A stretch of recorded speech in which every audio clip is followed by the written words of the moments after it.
The morning I remember most clearly wasn't any kind of dramatic moment. I was lying on a thin mattress under a ceiling fan that wobbled a little every time it hit a certain speed, and somewhere outside I could already hear the neighborhood coming to life. A dog barking, someone sweeping a concrete step, a trike engine coughing to a start down the road, and for about 3 seconds I had that same sick jolt I used to get every morning in Winnipeg for 30 years. That half-awake panic, like I'd slept through something important, like I was already late. Then a rooster started up somewhere close, then another one farther away, and slowly, carefully, I remembered where I was. I wasn't in Winnipeg. I wasn't anywhere near Winnipeg. I was in a second-floor apartment in the Philippines with a broken screen on one window, and a view of a neighbor's laundry hanging between 2 posts, and I had absolutely nowhere I needed to be. That thought used to terrify me. These days it's the first thing I feel grateful for when I open my eyes. I don't think I can explain exactly what brought me here without explaining what Winnipeg started feeling like in my late 50s. And I know that sounds strange, because I spent most of my life in that city, grew up there, raised my family there, worked 31 years as an instrumentation technician at the same plant outside the city, same badge, same parking spot, same faces every morning. I knew every pothole on my commute. I knew which Tim Hortons drive-thru moved faster, and which one was always backed up to the street by 7:15. My daughter Leah used to joke that I had the most boring life of anyone she knew, and she didn't mean it cruelly. She just meant I was consistent, reliable, the kind of person whose schedule you could set a watch by. And I was. For a long time, that felt like something to be proud of. The thing about that kind of life is that it sneaks up on you. You don't notice it getting heavy. You just keep carrying it because that's what you do. And one day you look down and realize the weight has been there so long you stopped feeling it as weight. It just started feeling like normal. My wife passed away 11 years before I ever got on a plane to the Philippines. I'm not going to make this story about her. She deserves better than being a chapter in somebody else's turning point. But I'll say this. After she was gone, the house in St. Vital got very quiet in a way it never really recovered from. Leah was already living in Vancouver by then. My son Eric had moved to Toronto for work. I had a retired golden retriever named Duke and a lawn I mowed every Saturday from May to October, and for a while that was enough to fill the shape of a week. But then Duke passed too, and retirement came at 62. Not because I chose it really, but because the plant restructured, and suddenly my position looked a little different. And when they offered the package, I looked at the numbers and thought, fine, that's probably fair. I signed the papers on a Thursday afternoon and drove home through the first real snowfall of November, and sat in the kitchen with the lights off for a while, not sad exactly, just trying to figure out what came next. That was the winter I started to understand something I couldn't quite name yet. I had done every single thing you're supposed to do. I'd saved through my employer pension. My CPP was coming eventually.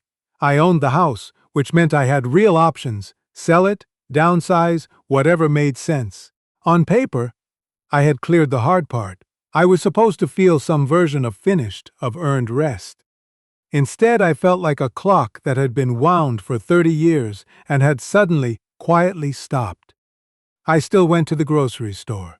I still shoveled the walk. I still called Leah every Sunday evening and Eric every other weekend and pretended everything was fine because it was fine. Nothing was wrong, nothing I could point to, just this gray feeling that had moved into the house along with the silence and wasn't going anywhere. Winnipeg winters are long. People from places that don't get real winters don't fully understand what that means. I'm not talking about a cold snap or a couple of rough weeks. I'm talking about months of starting your car in the dark. Months of wind that cuts through a coat like it isn't there. Months where the sun goes down before 4:30 in the afternoon and you eat dinner with the outside world completely black beyond the window. I had lived through 62 of those winters, and they had never bothered me the way they started to. Once I had nothing to go to in the morning. One night, this was maybe 8 months into retirement, I was sitting in the living room watching something I couldn't even tell you what. One of those evening news programs, with the bright graphics and the raised voices, and I had a microwaved bowl of soup on the armrest beside me that had gone cold while I wasn't paying attention. Outside, the wind was doing what Winnipeg wind does in January, that constant low moan against the windows. And I remember thinking, not with any drama, just quietly, honestly, I wonder how many more of these winters I have left in me. That thought didn't scare me at first. It just sat there. Then it started sitting with me everywhere I went. I don't know exactly when I started watching the videos. It happened gradually the way most things do. I'd be on YouTube looking at something else entirely, and one of those expat videos would come up in the sidebar.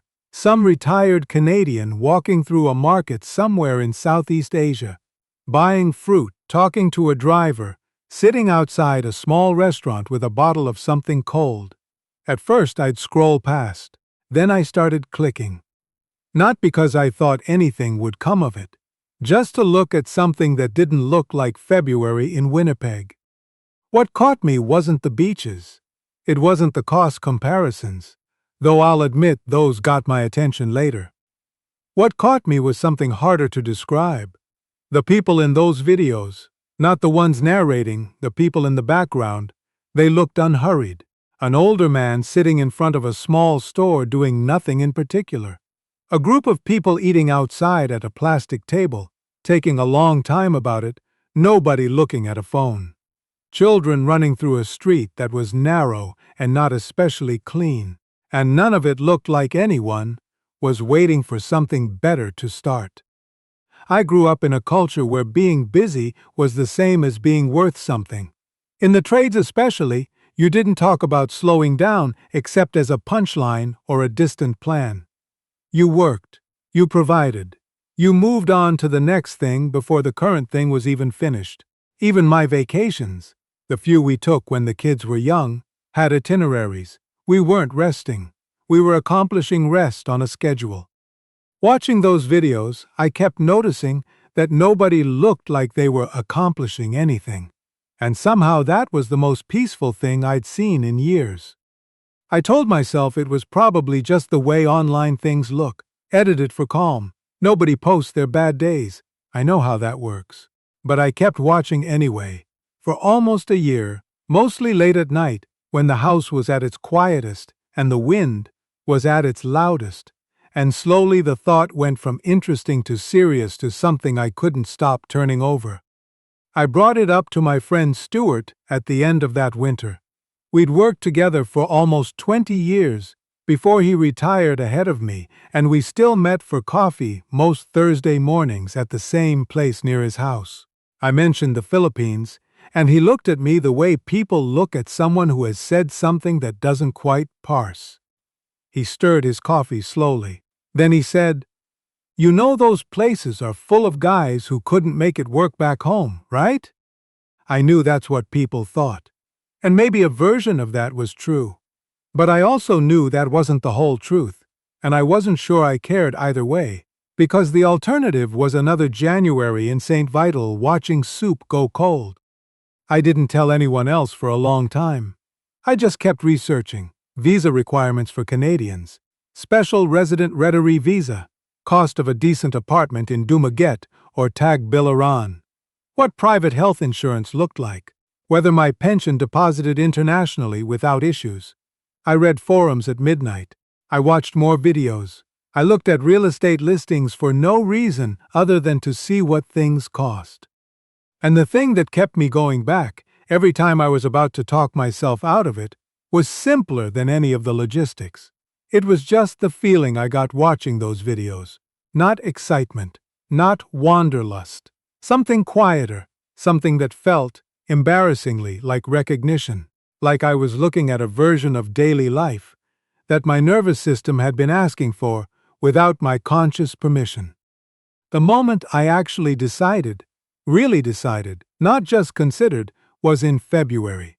I had gone out to clear the driveway after a storm the night before.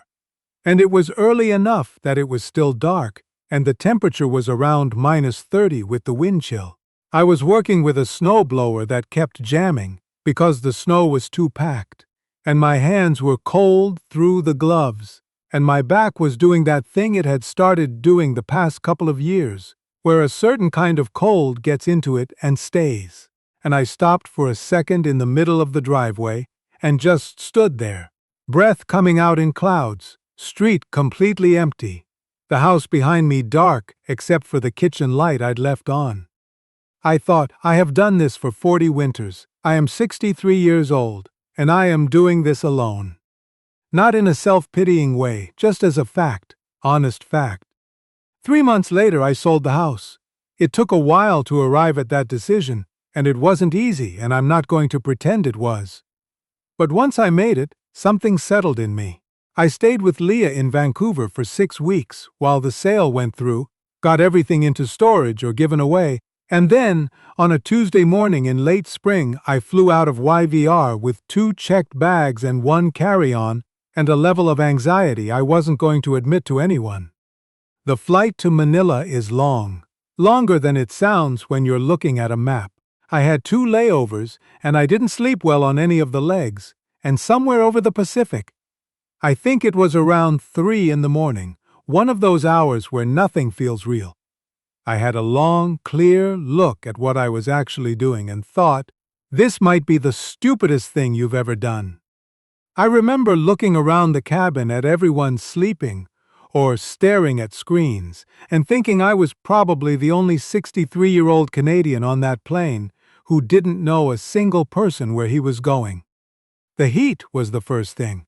I walked out of the terminal in Cebu, and it came at me like something physical, like a wall with weight behind it. I had known intellectually it would be hot. I had watched videos. I had read blog posts. But knowing and standing in it are completely different things. And for a moment I just stood there on the pavement with my bags while my body tried to figure out what was happening. My glasses fogged from the inside out. My shirt was damp before I reached the taxi line. The city was loud in a way I hadn't expected. Not unpleasant exactly, just dense. Horns and engines and voices and music from somewhere I couldn't locate, and tricycles threading through traffic in patterns that seemed to have their own logic I couldn't read yet. After the silence of St. Vital in winter, it felt like being dropped into a different frequency entirely. The first few days were hard. I'll be honest about that, because I think glossing over it would be dishonest. And dishonesty is how those expat fantasies get built that eventually disappoint people. I was tired and disoriented, and I ate at the hotel restaurant 3 times because I didn't know where else to go. And the air conditioning in my room was too cold in a way I couldn't figure out how to fix. The first night I barely slept because there was a rooster somewhere below the window that apparently had no understanding of what time was appropriate for that activity. I actually lay there at 2 in the morning thinking Stuart was right. But then something happened. Not a big thing. That's the part that's hard to explain to people who haven't experienced it. The things that actually changed me were all small. I found a small restaurant about a 10-minute walk from the guest house I'd moved into. It was the kind of place that would probably worry a food safety inspector back home.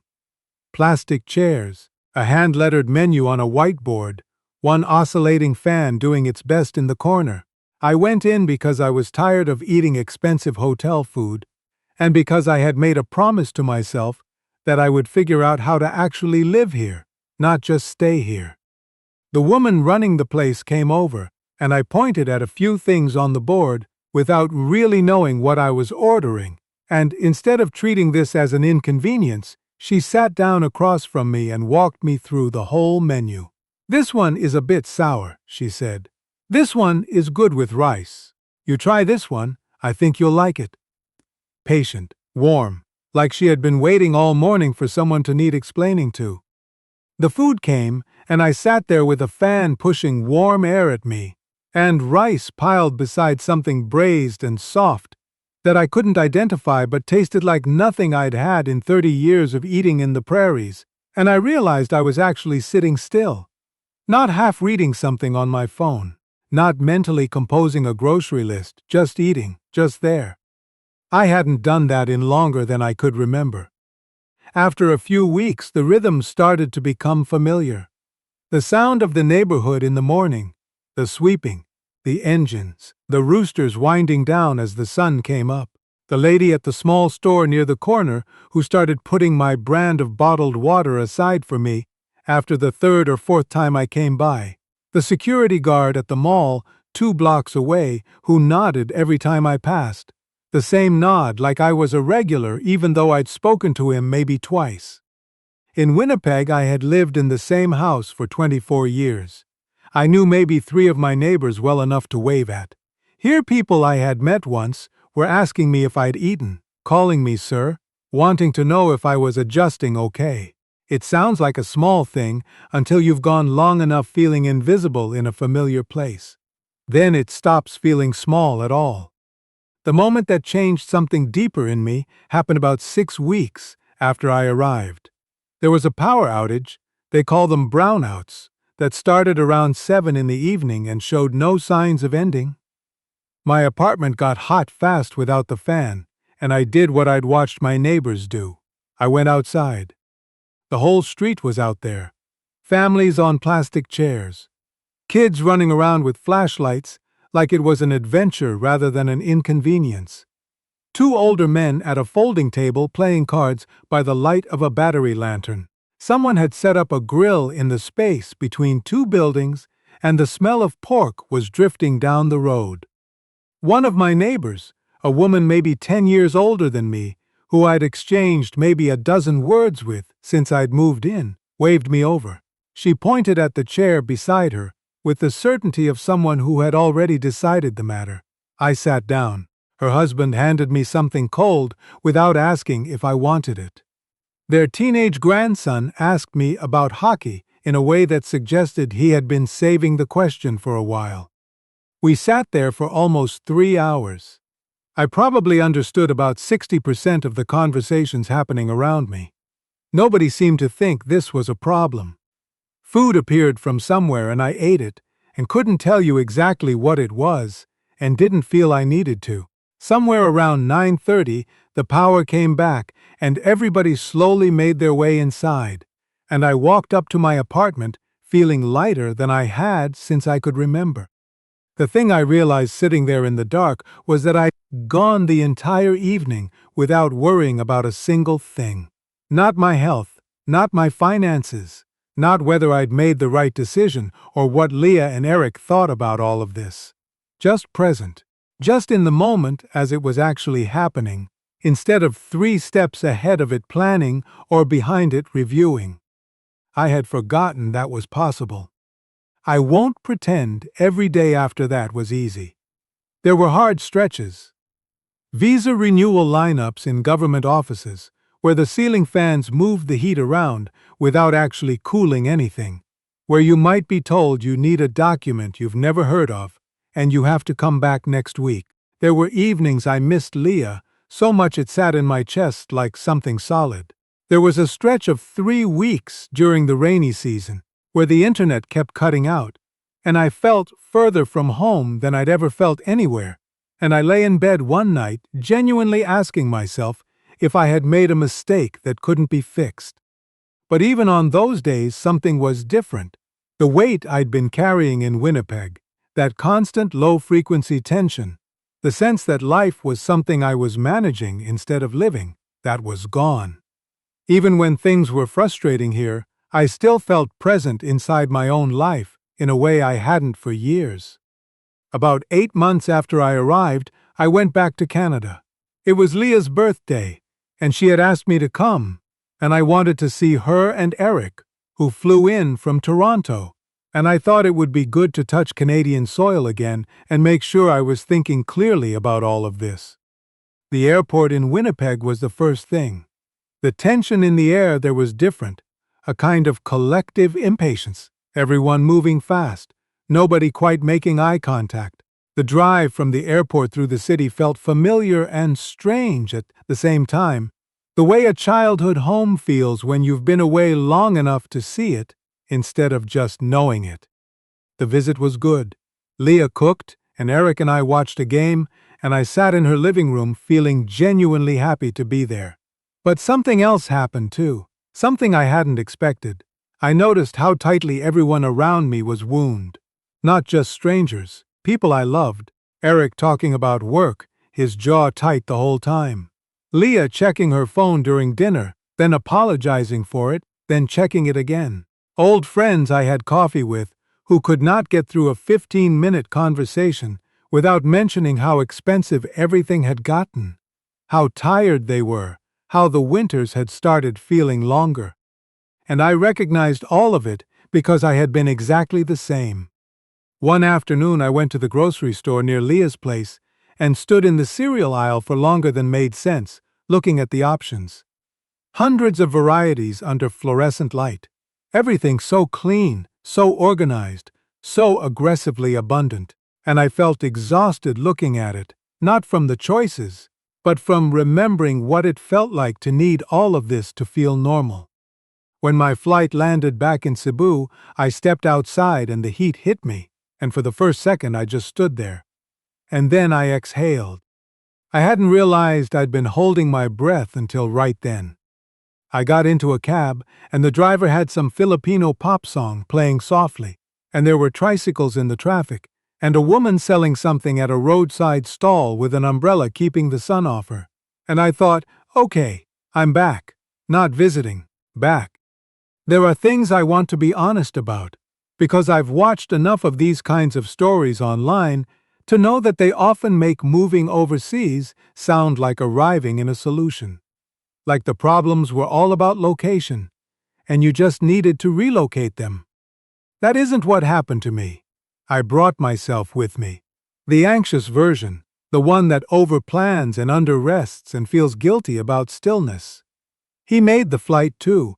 He showed up in that first-floor apartment, and it took months of a different kind of life before he started to quiet down. Getting older overseas has its fears. Healthcare is one of them. I have private insurance here that covers quite a bit, and I've used it for things that would have cost me real money, even with provincial coverage back home.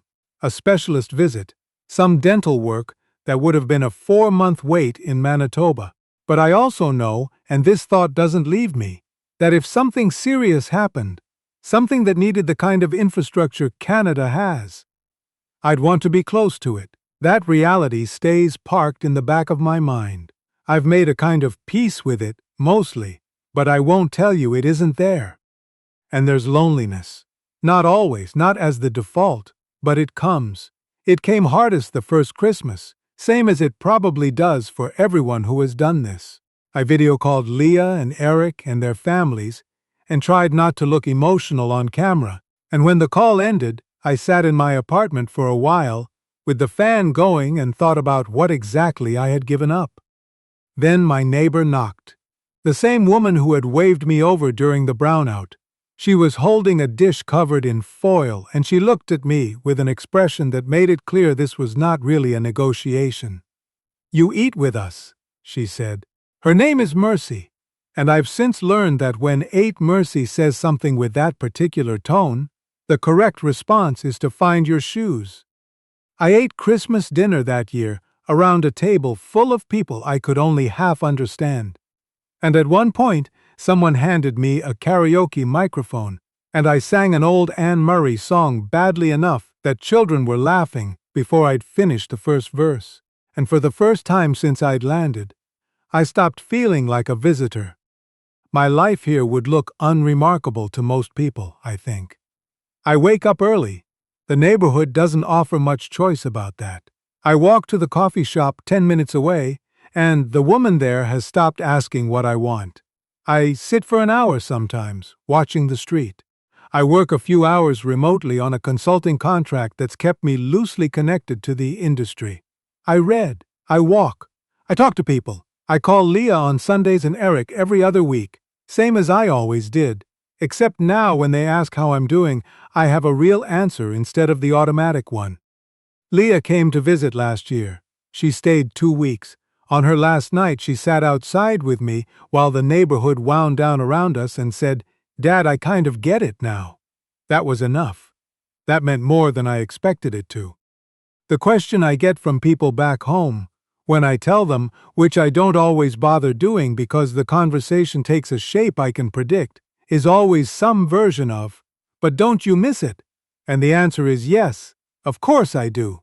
I miss my daughter, and I miss my son, and I miss certain foods, and I even miss things I'd have told you I didn't care about, like the smell of a Canadian summer evening, or the specific quality of light in September on the prairies before everything turns.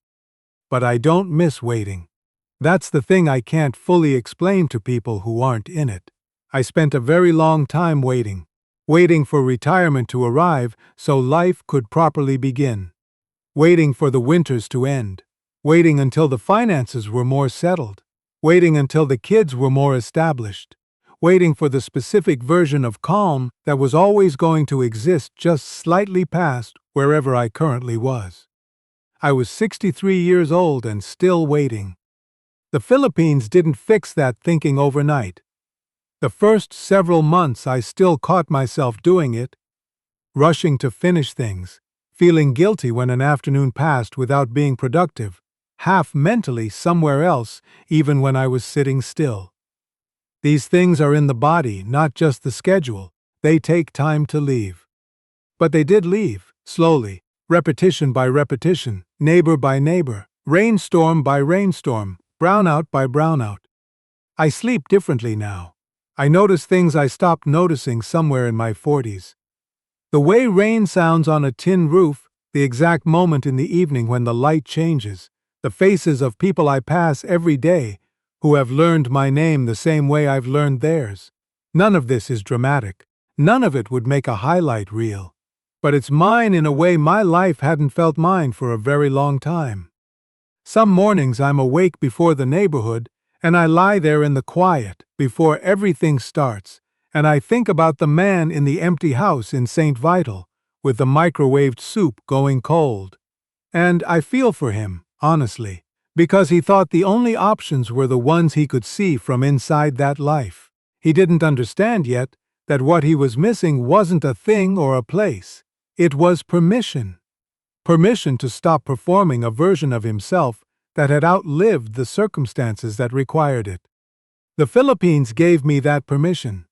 Not because it's perfect, not because it solved anything, but because it was different enough, for long enough, that I finally ran out of excuses to keep waiting. These days, when I wake up to the sound of the neighborhood coming to life outside my window, the roosters, the broom on concrete, the first strike of the morning heading somewhere down the road, I don't have that jolt of panic anymore. I just lie there for a minute and listen, and then I get up. That's enough. At 63, finally, that's more than enough.